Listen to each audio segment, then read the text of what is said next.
final quote on this head that I'd like to just mention, because it's a letter that I think I've worked with more than any other Madison scholar. Just something he writes in January 1788, where he's discussing with his friend Edmund Randolph whether or not there should be a second constitutional convention to deal with the criticisms of arisen.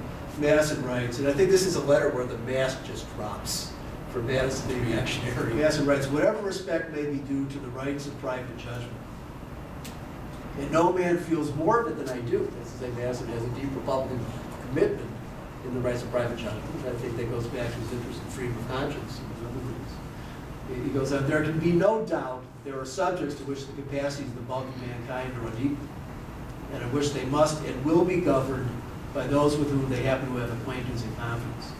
The proposed Constitution is of this description. The great body of those who are both for and against it must follow the judgment of others, not their own." So this is Madison, I think, the elitist, quasi-crypto-proto-aristocratic Republican that John alludes to, who I think actually fits that bill very well, and therefore could have provided an around treatment, kind of more robust discussion. So up to 1788, this model, I think, works up to a point very well. But I want to say beyond that, I think that there are 2.5 or 3 ways in which I think John's model breaks down in an attempt to tell the story on a kind of more long-term basis would become more problematic. The first one, I think, goes to the heart of Madison's question, which is Madison is, of course, not thinking about republics within the framework of Florence, a kind of mountain-bound city, and a nice little, rather humid valley, where you can walk. I mean, having taught there, you can walk from one end of the city to the other pretty much, 15 to 20 minutes. I mean, like walking from here to Lincoln Park, I suppose, but not to Wrigley Field, would be. I like being on Florida. We have Addison, Belmont, Clark, and Sheffield as four. I'm a lifelong Cubs fan. So for those who are not Chicagoans, this floor is of some emotional significance to me. Just a chance to speak here. So of course, Madison is dealing with the modern republic, which is it's going to stretch at least from Maine to Georgia, and hopefully, and then from the Atlantic to Mississippi. There's no question that it has to be a government based upon representation, for starters. And but I think more important than that, there's no question in Madison's mind that the nature of the issues that are come before this republic were very different from the kinds of issues that would have dominated political thinking in 16th century Florence, which would have been, I think, first and foremost, great matters of state and Florence's relations with other city-states in Italy, and potentially the dangers that arose to Italy from other sources. So Madison was thinking about a model of political economy which just does not have any kind of ready correspondence in a 16th century context. You need representation because of size. This is a point the Americans repeatedly agree upon. Democracy limited in the way that Madison had prudently set out to limit it as an analytical term. It's just not going to be a functional alternative to that kind of situation. So we start with that kind of fundamental difference where the nature of how one thinks about deliberation has shifted. And I think that point about deliberation, which John I think comes back to in the concluding chapters, but needs some further emphasis as well. Madison, I'm convinced, from a long time thinking about it, Madison was first and foremost fascinated or driven by his experience in legislative bodies. And I think he had a very modern conception of what legislation in a modern society would look like, the relationship between the process of using the legislative authority of the state and all the pressures that would come to bear upon legislators and legislatures from the interests that would be dispersed and defined in a geographically, socially, economically complex society.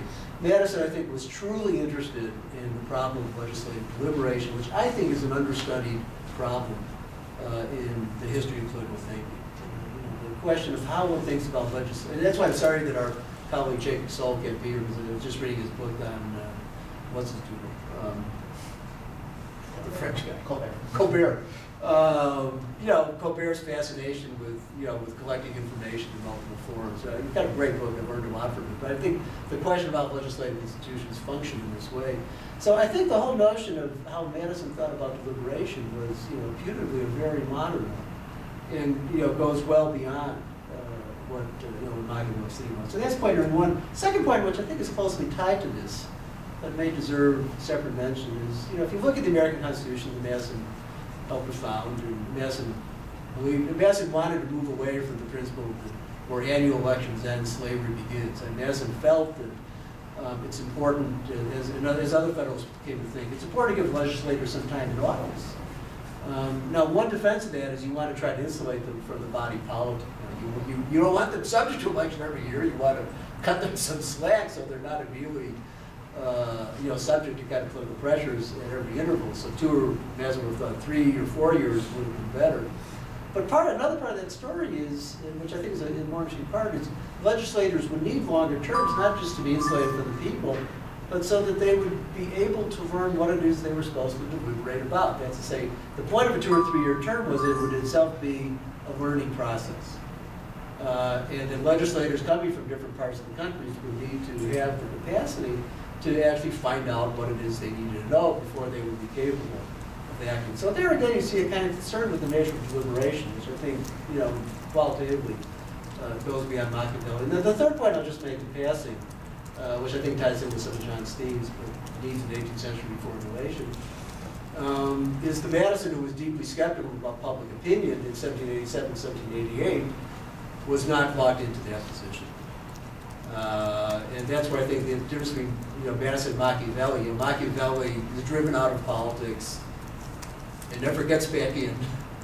And so he has this wonderful opportunity to think and to write and reflect deeply. And we can think about all the complex ways in which to tie the Prince and E. Discorsi together. But of course, Madison didn't have that kind of retirement until he finished a political career that culminated in the presidency.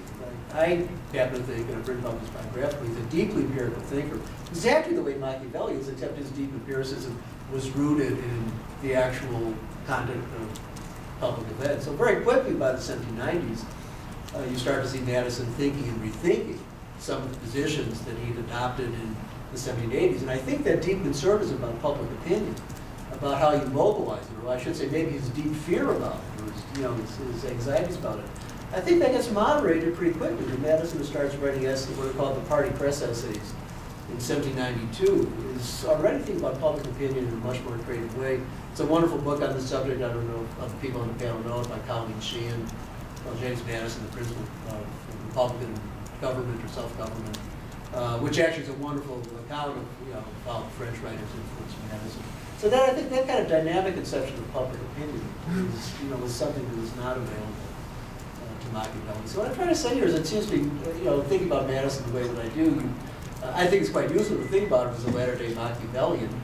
And there are lots of ways in which I think his story fits John's analysis in just the way he suggests. But as historians like to say, it's more complicated than that. And once you add the complications, you wind up with a rather different